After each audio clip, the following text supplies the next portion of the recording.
এই ঐতিহাসিক আমাৰ মাঘৰ বিহুৰ দিনা আজি আমাৰ টেপৰ গাঁৱৰ জ্যোতি পথত সমূহ ৰাইজে এটা সুন্দৰ পৰিৱেশত আজি ভোগালীৰ আজি মেজি জ্বলোৱাৰ যি ব্যৱস্থা কৰিছে মই সকলোকে শুভেচ্ছা জ্ঞাপন কৰিছোঁ। এই পৰম্পৰা জাতিটো জীয়াই থকাৰ এটা চিন।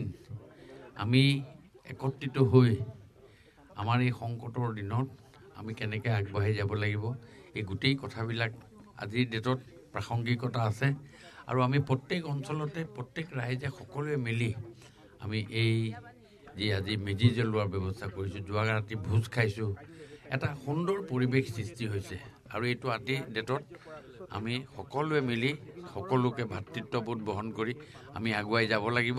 আৰু মই ভাবোঁ যে আজি আমাৰ এই টেপৰ গাঁৱৰ জ্যোতি পথত আমাৰ সকলোখিনি বয়সস্থ মানুহ আছে, শিশুসকল আছে, সকলোৱে যি ধৰণেৰে আমাৰ আজি এই মেজি আমাৰ আজি ভোগালীৰ উৎসৱ পালন কৰিছে, মই সকলোকে শুভেচ্ছা জ্ঞাপন কৰিছোঁ।